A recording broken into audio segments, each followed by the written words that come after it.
Estabas conversando, me dijiste bueno a mí y me detuve asombrado a la vera del camino. No sabes lo que pasó ayer en Jerusalén. A Jesús de Nazaret, a quien clavaron en cruz. Por eso me vuelvo triste a mi aldea de Maús. Por la calzada de Maús, peregrino iba conmigo. No la conocía al caminar, ahora sí, en la fracción del pan.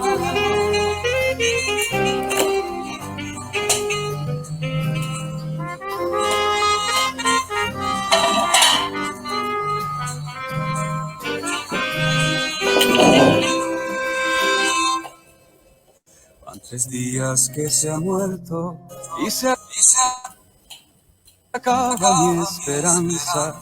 Dicen que algunas mujeres al sepulcro fueron de alba. Pedro, Juan y algunos otros hoy también allá buscaron. Se acaba mi confianza, no encontraron a Jesús. Por eso me vuelvo triste y a mi aldea por la calzada un peregrino iba conmigo. No le conocía al caminar, ahora sí, en la fracción del pan.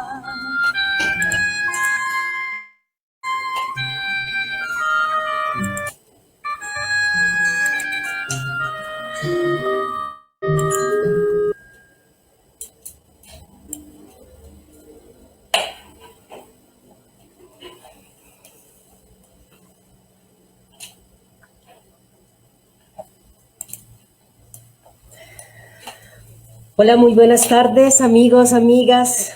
Qué alegría volver a encontrarnos en este espacio de la ñapa. Hoy hace 8 días estábamos en la celebración de la Semana Santa y por eso pues no tuvimos como tal la ñapa.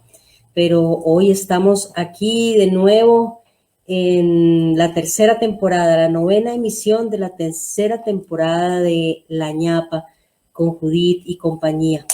Un fueguito que se enciende cada viernes para alentar el encuentro, para alentar el diálogo, para acompañar la conversación, conversaciones sobre temas que nos importan, que nos generan preguntas, que nos inquietan, y la intencionalidad de traer esas conversaciones acá es precisamente iluminarnos, acompañarnos, recrear las reflexiones que muchas veces nos hacemos solitos en casa y que no siempre discutimos, que no siempre tenemos como con quién conversar.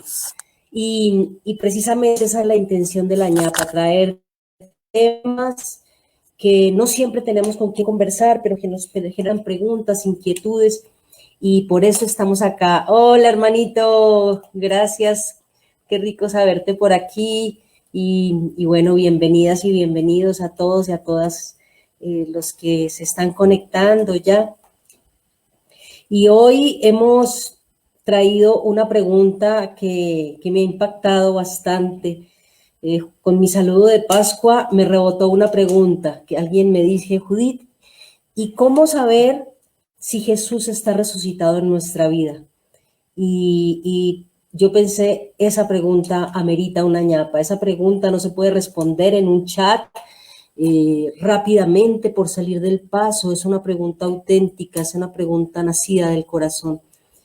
Yo siempre creo que hay muchos tipos de preguntas.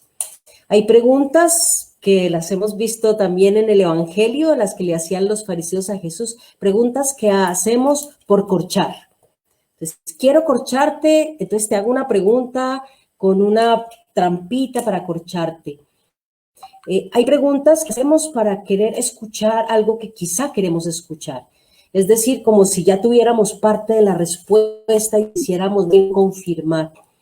Y hay otras preguntas que nacen del corazón, que yo digo son estas preguntas auténticas, profundas, y qué pena pensárnoslas, vale la pena darles el espacio, y creo que esta es una de esas preguntas que amerita pensar. Así que esa pregunta la recibí el lunes de Pascua y me he tomado toda esta semana para reflexionar en la pregunta y sobre todo reflexionar en mi propia respuesta a esa pregunta.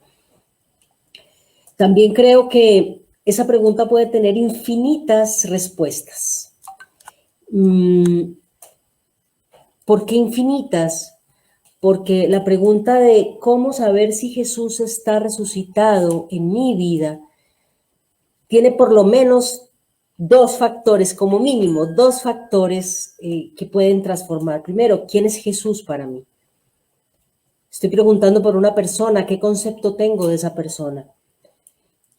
Tercero y segundo, perdón, ¿qué concepto tengo de resurrección? Sobre esa base, como siempre aclaro aquí en la ñapa y en los espacios pues, de la comunión espiritual en todos tus nombres, compartimos nuestro propio comentario. Que es un comentario, no por ser comentarios menos responsable, es un comentario construido con experiencia, por supuesto con lecturas, por supuesto con reflexiones, por supuesto con discusiones, con clases de teología. Sin embargo, finalmente, lo que compartimos acá es fruto de toda una experiencia que a mí personalmente me sirve, me ha servido, me ha enriquecido y bueno, aquí estamos, aquí estamos compartiendo eso, compartiendo ese cómo es que yo sé que Jesús está resucitado en mi vida. Y bueno, aquí pues tengo algunas reflexiones que quiero empezar a compartir con todos ustedes para compartir, para discutir, para que también intercambiemos. Entonces, como siempre, pues el chat está aquí abierto para comentar y para compartir. Bueno, entonces voy con la primera reflexión. Para saber si Jesús está resucitado en mi vida, yo requiero por lo menos tener claro quién es Jesús para mí. Y a mí me vienen como tres, como lo llamamos en la universidad, tres categorías, tres formas de ver a Jesús. La primera como persona, una persona histórica que vivió en el siglo I, de la era romana, de la era común, en el Imperio Romano, asesinado por el Imperio Romano con la complicidad de los líderes religiosos de la época y de la región. Una persona que además marcó la vida de un grupo de amigos, un grupo de seguidores, y marcó la vida de ese grupo. Luego viene Jesús como memoria. Jesús como memoria, estamos hablando de la memoria construida por estos seguidores. Estos seguidores crearon una imagen con su recuerdo de Jesús, crearon una memoria de Jesús, crearon un discurso y compartieron esa imagen que crearon de Jesús, la fueron compartiendo y a nosotros fue llegando una memoria de ese personaje histórico. Y como todas las memorias de cualquier personaje histórico, especialmente estos grandes personajes que marcaron la historia de su época, siempre está mediada por los recuerdos, por los mitos, por las historias, por las cosas que incluso no sabíamos muy bien No sabemos muy bien si ocurrieron o no ocurrieron, pero en el plano místico, digamos que sí ocurrieron. ¿Y por qué lo digo así? Digamos que sí, porque sí ocurrieron. Yo con esto tengo una historia o un ejemplo. Cuando uno está enamorado y ve a la persona, uno dice, uy, me volaron mariposas en el corazón. Si uno va a ver históricamente y va a ver biológicamente si realmente esa persona tiene mariposas en su corazón, pues es posible que no encontremos mariposas en el corazón de la persona. Sin embargo, ¿quién de ustedes no ha sentido mariposas en el corazón? O sea, uno sabe que tiene mariposas, es una forma de decirlo, quizá biológicamente haya formas de explicarlo, pero todos entendemos, y para mí un poco esa memoria construida de Jesús era eso, eran las mariposas del corazón de quienes estuvieron allí alrededor de él, para quienes significó un cambio en su vida ver a esta persona, compartir con esta persona, y nos la transmitieron a lo largo de la historia. Y en un tercer momento que está muy ligado a estos dos, Jesús como proyecto. Jesús como persona tuvo un proyecto de vida. Jesús como memoria, estas personas que vivieron a su alrededor reconocieron ese proyecto de vida y lo compartieron con la humanidad. Y lo que recibimos muchas de las personas de la historia, de la humanidad, especialmente de Occidente, fue esa memoria del Jesús persona, esa memoria del Jesús recordado por sus compañeros y compañeras, pero sobre todo un Jesús proyecto. Un Jesús que proponía un proyecto de vida. Desde esta perspectiva, yo quisiera acotar como algunas cosas de esto de cómo percibir, cómo sentir la resurrección. Especialmente para quienes hemos sido hijos de la tradición cristiana y como que nos han dicho, oiga, que Jesús resucite en su vida, y uno dice, ¿y esa vaina cómo le hago para que eso suceda? Y quizá nos sentimos incluso culpables cuando sentimos que no hemos logrado que eso suceda, cuando sentimos que Jesús como tal no lo reconocemos en nuestra existencia. Pues bien, yo quisiera decir dos cosas. Jesús como persona. De alguna manera nos ha llegado ese hilito de Jesús como persona a pesar de los siglos. Y yo pienso en las personas que amo. Yo como sé que mi mamá de alguna manera sigue viva en mí. Como sé que mi padre de alguna manera sigue vivo en mí. Y quiero que mi madre y mi padre sigan vivos en mí. Quizá hay cosas que no quiero que cosas de mi padre y de mi madre que no quiero que sigan vivas en mí. Y por eso he hecho el ejercicio de cambiarlas. Sin embargo, hay cosas que sí están y que siguen vivas en mí. Por ejemplo, a veces me veo al espejo y empiezo a ver ciertos rasgos de mi hermana mayor que falleció hace muchos años. Y yo siento que en mis células, de alguna manera, mi hermana mayor está viva en mí. Es decir, esa persona de alguna manera está en mí, en mis células. Si yo pienso en mi madre, en mis células, en mi ADN está la información de mi madre. Y basta con que yo camine un poquito sin pensar y quienes me conocen pueden ver el caminado de mi papá y pueden decir, allá va la hija de don Raúl porque camino muy parecido a mi papá. Son formas en que esas personas individuales trascienden en nosotros. Cuando yo pienso en la resurrección, pienso en eso, cómo esa persona histórica, real y concreta trasciende después de su muerte en la historia. Más allá, aunque también ahorita lo veremos, más allá de si fue un acto físico, biológico, corporal, es cómo esa persona trasciende y no se quedó allá muerta, sino que vive. Y yo creo que en esas cosas hay como dos elementos. Uno, que es esas cosas que trascienden sin que queramos. El caminado, la sonrisa,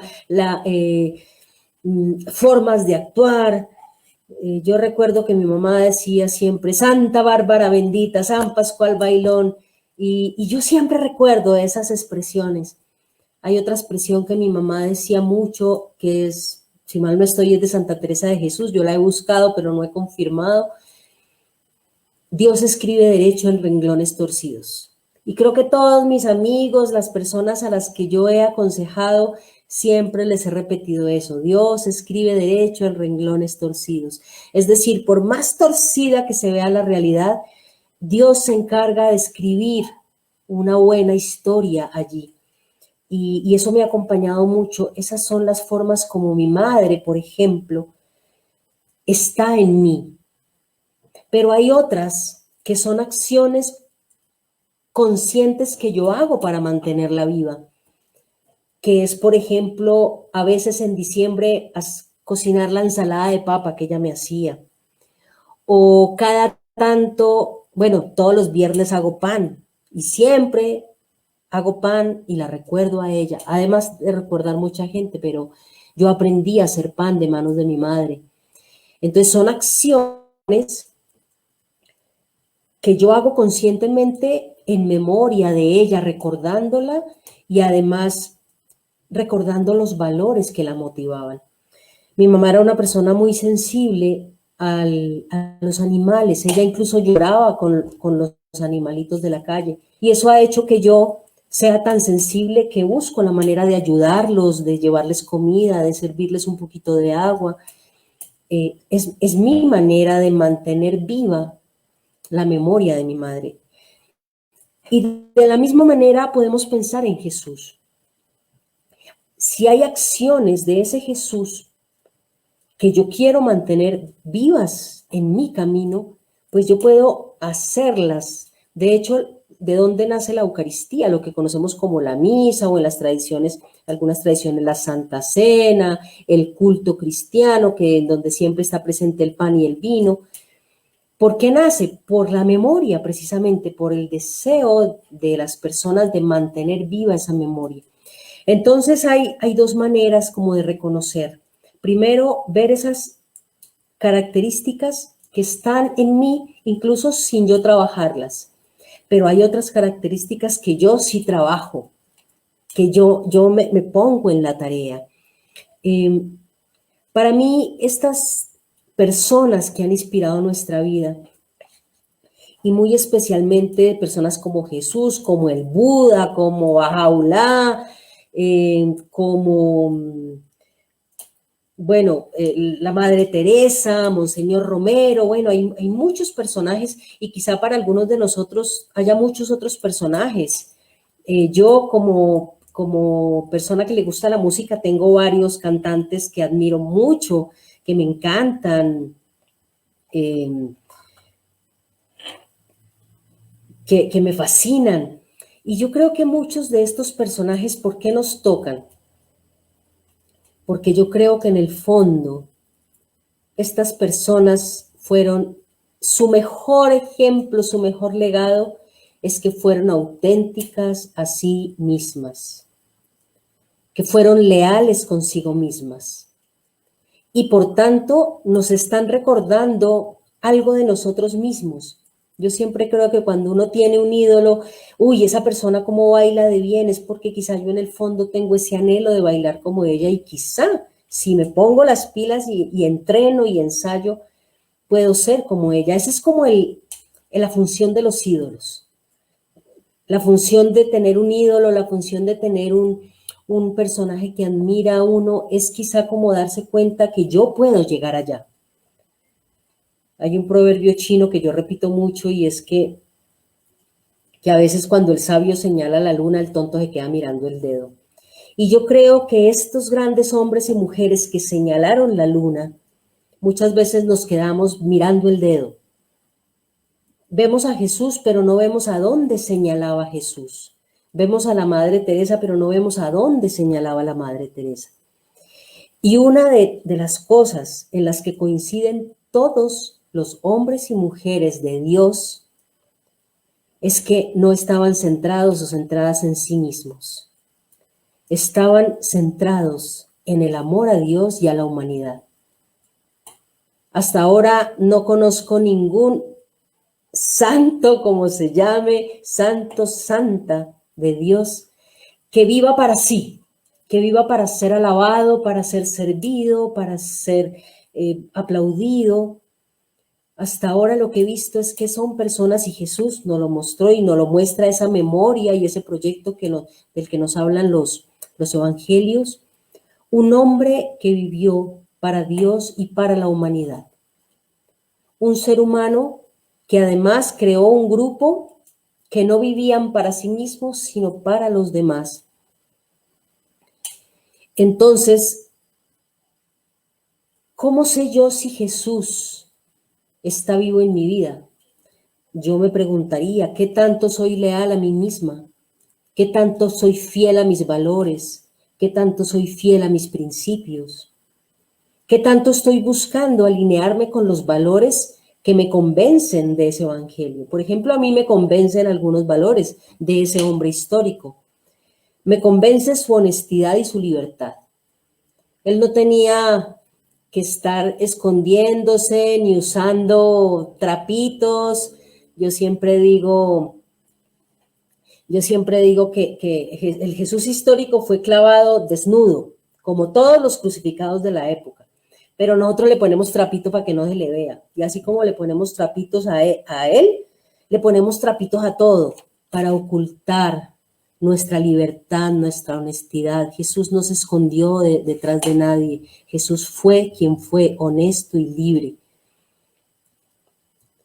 Segundo, tenía una intención vital. Es un man que sintió una intención vital, que en los evangelios se conoce como el reino de Dios. Este man vivía y respiraba el reino de Dios y por lo que se ve, no hacía otra cosa que estar buscando la manera de construir ese reino. Y ese reino lo construyó en una permanente atención y indicando que la cosa iba por el lado de pilas con los pobres, con los excluidos, con las viudas, con los pequeños, con los frágiles, con los débiles. Pilas por ahí. Y desde ahí su vida fue una contracultura. Su vida cambió, no cambió porque sí. En su época, él propuso cambios supremamente importantes y los anotábamos en la semana pasada en las celebraciones de En Todos Tus Nombres. Cambió la relación maestro-discípulo.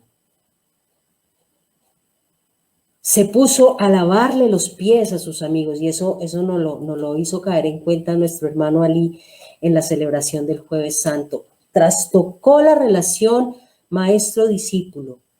Y de esa manera trastocó la relación amo-siervo, porque siendo maestro se puso a servir. Transformó la relación Dios y humanidad, porque antes Dios estaba en el templo y la humanidad estaba fuera del templo. Y él dijo, no, ese templo pueden destruirlo, que en 3 días yo lo voy a volver a reconstruir, porque el templo es el templo soy yo, el templo eres tú. Entonces ya Dios no está separado porque el templo somos nosotros mismos, nosotras mismas. Y cuando Él dijo, yo soy el templo de Dios, o cuando lo hizo, lo comunicó a sus amigos, aunque como tal estas palabras no las leemos en el Evangelio, pero sí dijo, destruyan el templo de mi cuerpo y yo lo destruiré. Al decir eso estaba diciendo, el ser humano es el templo de Dios, es decir, Dios y el templo no están separados. Jesús no siguió normas. Jesús eligió unos valores para vivir en torno a ellos. Y creo que esto también coincide, y creo que mi hermanito me lo va también a subrayar. Esto coincide con todos los hombres y mujeres de Dios que en su libertad no siguen normas, en su libertad siguen proyectos de vida, siguen valores de vida.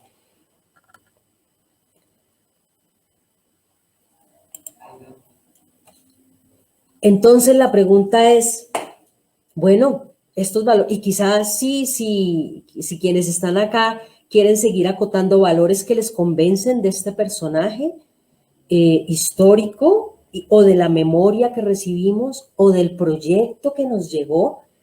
Pues también yo estoy acotando las que a mí me convencen, especialmente esta última. No siguió normas, no siguió preceptos, pero eligió unos valores.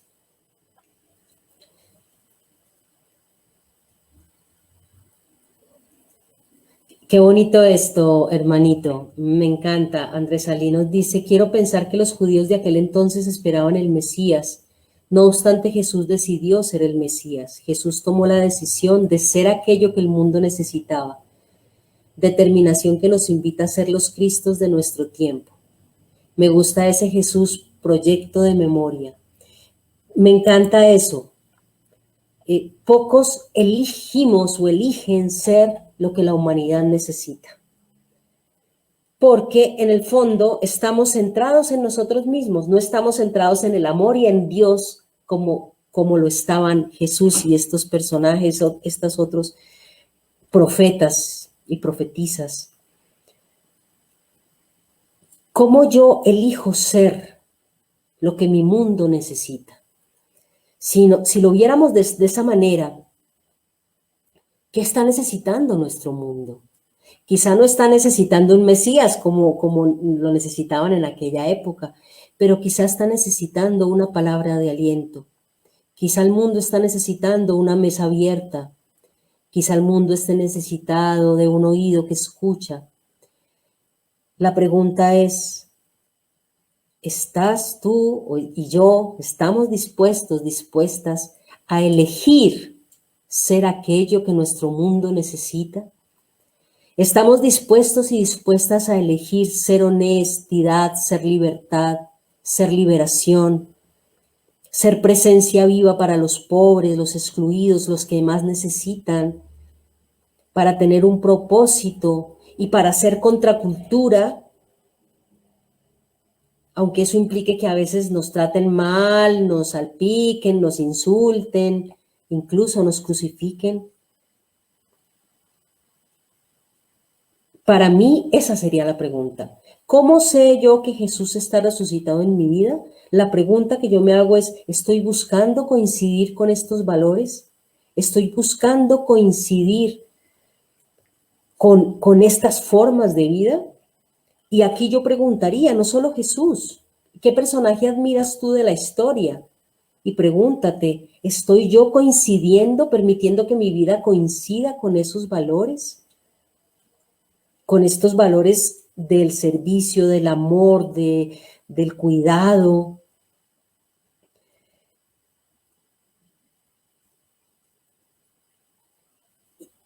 Y por ahí quiero pasar al tema de la resurrección. Con estas preguntas uno podría decir, oye, no, la cosa está como dura, como pesada, porque la verdad yo a veces intento, pero no siempre lo logro. Entonces podríamos pensar y darnos látigos y golpes de pecho y decir, no, yo todavía a veces soy egoísta, yo todavía a veces tengo miedo de hablar, porque en este país es muy difícil, yo todavía tengo miedo de estar entre los excluidos porque yo necesito cierto reconocimiento y todavía me gusta que me aplaudan y todavía me gusta que me hagan sentir bonito, aceptado, cuidado, cuidada. Pues aquí viene para mí otro aspecto de la resurrección. Para mí la resurrección no es un estado, para mí es un camino. Es decir, Dios está vivo cada vez que yo me encamino hacia esos valores. Cada vez que yo en la noche me digo, Judith, creo que te equivocaste hoy. Creo que mañana debes ir a pedir perdón. En ese momento en que yo me levanto a transitar, a hacer el camino difícil, que es el camino de pedir perdón, que es el camino de servir, que es el camino de cuidar del otro. En ese momento yo estoy resucitando. De hecho, resurrección es levantar, levantarse. Entonces, cada vez que yo me levanto para cambiar de una situación a otra que me lleve a estos valores, yo estoy resucitando. En ese sentido, La resurrección no es algo que uno diga, ay, no, no pude y ya entonces ya Jesús no está resucitado en mí ni estos valores. Al contrario, cada vez me gusta mucho un texto de Daniel. El profeta Daniel estaba en oración y estaba en una crisis muy fuerte y se le apareció un ángel.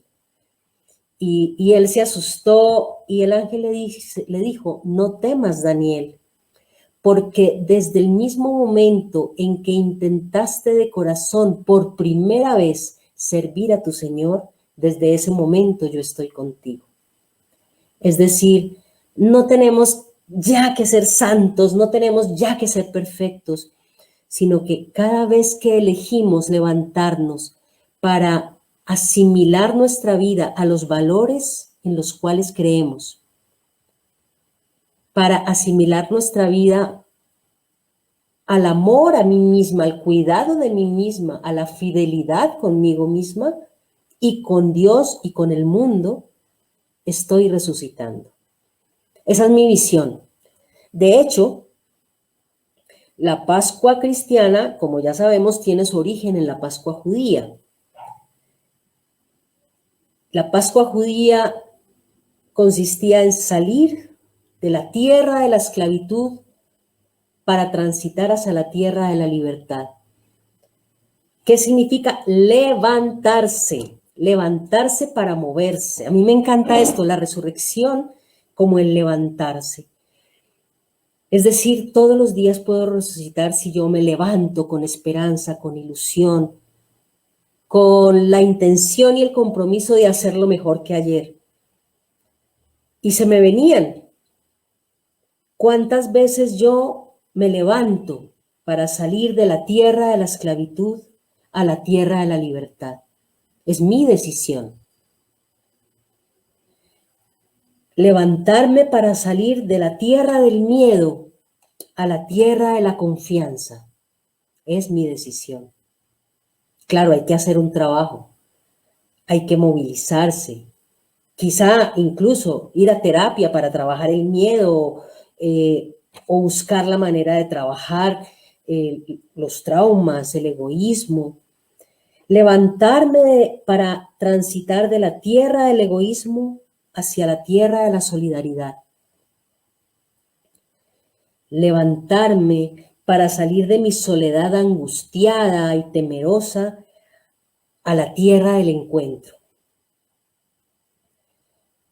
Levantarme para salir de la tierra de la exclusión y de la separación, la tierra donde hay buenos y malos, blancos y negros, hijos de Dios y no hijos de Dios, gente del mundo y gente de fe, cosas del cielo y cosas de Dios. Levantarme de la tierra de la separación para transitar y caminar hacia la tierra de la inclusión, la tierra donde todos y todas somos hijos e hijas de Dios, hermanos y hermanas, la tierra donde llueve para todos por igual. Levantarme de la tierra donde prevalece el juicio, el pecado, el castigo, a la tierra donde prevalece el amor, el perdón, la misericordia, la acogida. Para mí eso sería la resurrección. Y para mí Jesús está vivo de varias maneras en mí. Una, hay actos que yo he hecho conscientemente para enrutar mi vida por ahí. Pero yo también creo en los milagros y creo que cuando uno ha hecho sus esfuerzos, el Espíritu, la Espírita Santa le ayuda a uno. A veces me encuentro con sorpresas. Como, uy, esto me molestaba tanto y no me di cuenta en qué momento dejó de molestarme. Aunque de hecho hice un trabajo para eso. Hice un trabajo para perdonar a una persona, pero aún haciendo el trabajo sentía que todavía me faltaba. Sin embargo, después de un tiempo, esto ya no me duele, esto ya no me molesta, ya me siento reconciliada. Entonces yo creo que cuando uno pone de sí, yo sí creo que el cielo, el espíritu, la sabiduría interior ayuda mucho. Y creer que cada vez que haces un esfuerzo honesto para alinear tus valores a los valores, no necesariamente tienen que ser solo los del Evangelio. Yo me pongo a pensar, por ejemplo, en los valores de nuestros hermanos indígenas, el valor del cuidado de la tierra, el cuidado de la vida, aunque haya cosas que estén, aunque si uno rastrea en la Biblia, hay una parte muy hermosa sobre el cuidado del agua en la Biblia. Pero hay muchas cosas en la sabiduría y en la inteligencia común que están allí y que son tan sencillas, y cada vez que yo me levanto para tratar de cuidar el agua, para tratar de cuidar la tierra, para cuidar un animalito, qué sé yo, para compartir mi alimento con una persona que lo necesita, estoy resucitando. Y cada vez que yo elijo no vivir para mí mismo, para mí misma, y eso no tiene que ser una cosa grande, eso puede ser algo chiquito, de hoy tengo ganas de acostarme a dormir, pero una persona cercana está enferma. Yo me levanto de mi deseo de acostarme a dormir y me levanto para ir a cuidarla. Yo con Aleja a veces nuestros gatos empiezan a gritar a las 4 de la mañana, y a veces ambas con una pereza de levantarnos, y alguna de las dos en amor. Me levanto para que tú no te levantes, me levanto para ayudarte a ti, me levanto a recoger la loza. Son gestos que pueden estar allí en familia. Me levanto a cerrar la llave para que no se gaste el agua, no porque me llegue el recibo más caro, porque la humanidad necesita agua. Me levanto a lavar la loza, a recoger los platos, a quitarme mi saco para que tú lleves tu saco. Son cosas tan sencillas, pero en las cuales estamos resucitando cotidianamente. Yo quisiera con esto decir que la resurrección de Jesús en nuestra vida es más sencilla de lo que pensamos. Para que Jesús viva no tengo que ponerme trapitos, ni vestirme como el siglo primero, ni hacer maromas. Simplemente basta con que yo desarrolle mi humanidad y desarrolle el sentido común para reconocer qué es lo bueno, qué es lo pertinente, qué es lo perfecto, qué es aquello que mi contexto, mi mundo necesitan. Y estoy hablando del mundo planeta Tierra, pero también del mundo casa. ¿Qué necesita mi casa pequeña? ¿Qué necesita de mí? Y si yo le estoy dando lo que esa pequeña casa necesita de mí, o yo soy el que crea las discusiones y las peleas en casa. ¿Soy la persona que en casa está dando calor, cuidado, contención, o soy la persona que en casa está desatando los conflictos, o está desatando la violencia, o está desatando el silencio o la falta de comunicación? Me quedaría con esto, me quedaría con de qué manera yo estoy resucitando cada día, a cada instante. Y lo bonito de la resurrección es que, como es proceso, si un día no pude, mañana posiblemente sí voy a poder hacerlo. Mañana voy a poder levantarme a hacerlo. Y eso implica también una visión misericordiosa conmigo mismo, con mis posibilidades. Como dice un maestro espiritual que también yo he seguido mucho, que es Henry Nouwen, que dice: tener misericordia con lo que aún no se ha solucionado en nosotros mismos. Es decir, si hoy no pude ser tan bueno, tan buena como deseaba, misericordia conmigo y quizá mañana pueda hacerlo. Bueno, por aquí mis aportes, mis reflexiones.